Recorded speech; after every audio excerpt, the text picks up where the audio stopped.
All right, let's see how we can do on this last page or two of your practice exam. This first problem on it, problem number 35, says put the following into graphing form by completing the square.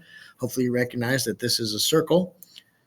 So I'm going to rearrange it and put the x squared term first and put the x term right next to it, then the y squared and the y term next to that, and move all numbers, including that 7, to the other side and get this thing ready to be completed. Completing the square means to take half of that x value there. That's the 3. And then to insert what's missing. What's missing is a plus 9. Put that on both sides of the equation. Complete the square for the y's. Insert what's missing, which would be a 4. And now this side over here turns into 24. 24 of all things. The nice thing is we're not graphing it. This is our completed the square graphing form for a circle. And you'll notice that that guy happens to be, oh, here's some 24s. That one's close, except it's missing the plus sign right there. That's it right there, BE. This one is a parabola, and when we do a parabola, we want the y on one side. We also want the number to be stored. So this 6, we need to move it over here. This is subtract 6, subtract 6. So we're storing the number on that side.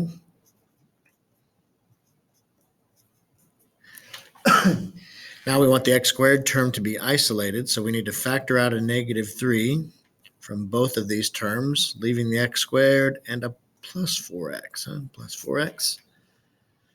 Now we can complete the square by taking half of that 4 and figuring out what's missing. What's missing right here is a plus 4.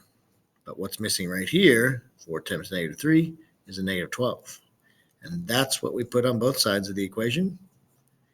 Combine like terms to get y minus 1. Bring that 1 now back over by adding 1 to both sides. And there is our graphing form. And if we're trying to find that answer down below, looks like it is that guy right there, ACD. ACD.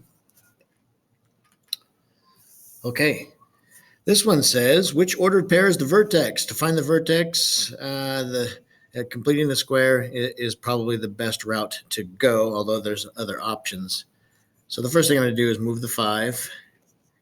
The nice thing is it's just an x squared. This is going to be very friendly. But if I put this into graphing form by completing the square, you'll be able to find the vertex from it pretty fast. So half of 6 is 3. What's missing here is a 9. Put plus 9 on both sides. This is now y plus 4. If you bring that 4 over, you have graphing form.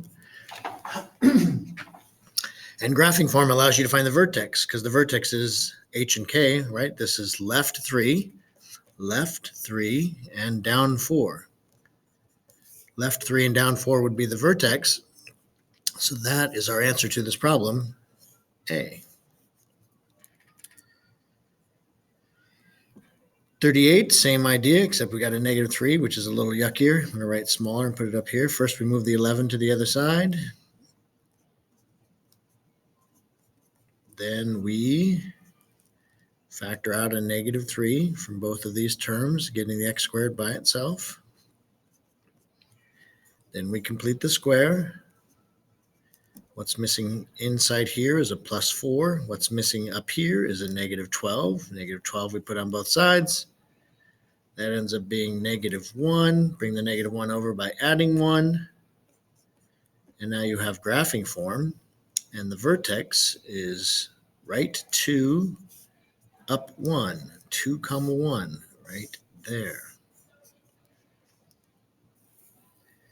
Okay, some exponent work.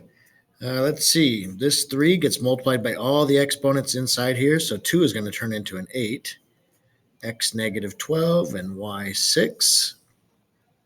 There's no number outside here, so I'm just going to copy it. I'll put a dot rather than parentheses.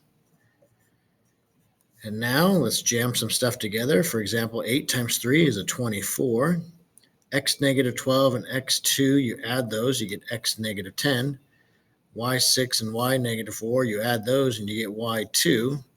No negative exponents, which means x10 needs to go underneath the 24 and the y squared. Down to the denominator it goes, becomes positive 10 when you move it down there.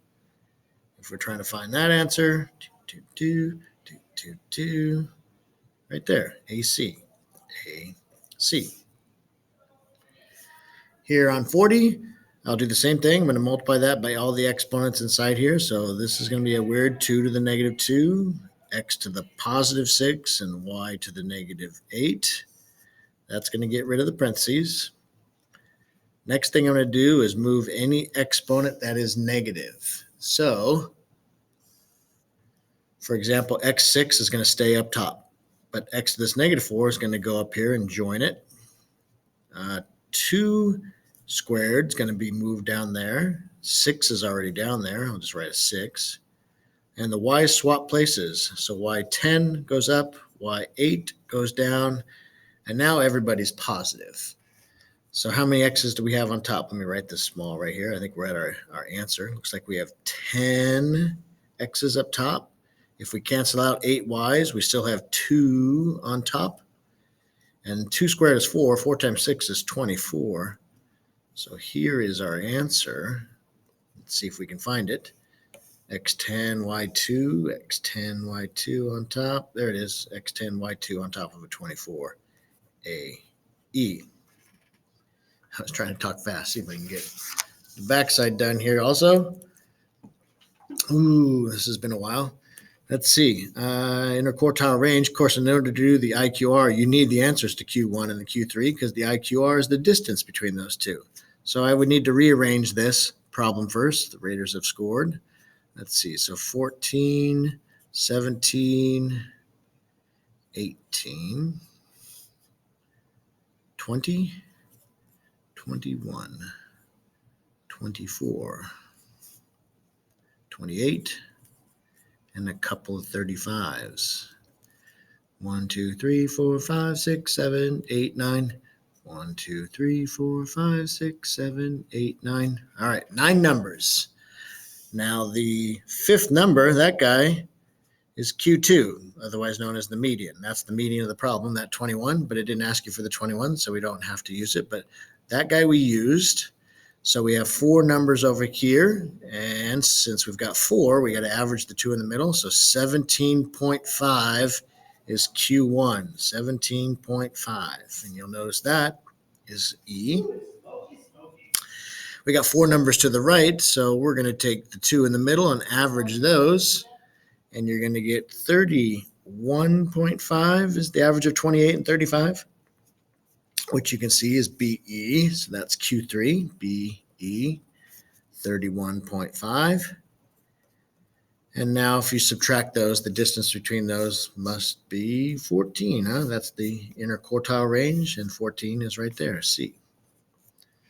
All right, that wasn't that bad. It's been a while, though, so it's good to practice that one. And now a couple of ugly substitutions. Let's see. We're going to let u be x squared minus 9. So u squared plus u equals 56. We're going to bring that 56 over. We're going to factor u plus 8 and a u minus 7. So I'm going to drop down here. U is equal to negative 8. And u is equal to 7. And now we're going to take our x squared minus 9 and set it equal to negative 8. And our x squared minus 9 and set it equal to 7, since u was equal to x squared minus 9. Let's see, if we add 9 to both sides, we get x squared is equal to 1. So x is equal to plus or minus 1. And if we add 9 over here, we get 16, which is conveniently plus or minus 4. So 4 answers, plus or minus 1 and plus or minus 4. And if you look, that's way over here, Abe, plus or minus 1 and plus or minus 4, ABE. All right, last problem, we're going to have u equal x squared minus 3x. 7 minus 20 on top of u is equal to u on top of 2. If we fraction buster that, we're going to multiply everything by 2u. We're going to get 14u minus 40 equals u squared. I multiplied everything by 2u. Put everything on one side of the equation. Minus 14u and a plus 40.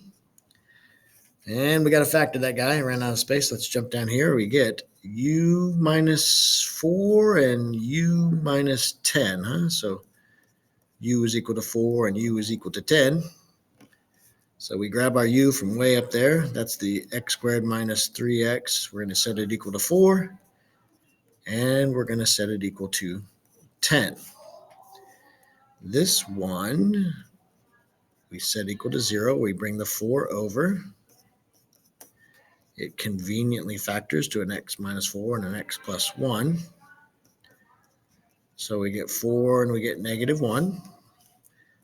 This one over here, bring the 10 over. It factors to an x minus 5 and an x plus 2. So we're looking at positive 5 and negative 2. Also 4 answers. All right, 4, negative 1, 5, and negative 2. 4, negative 1, 4, negative 1, 5, and negative 2. C, right there. C. All right. Good job, gang. Appreciate you watching. That one went a little long. Sorry about that. Good luck on the test.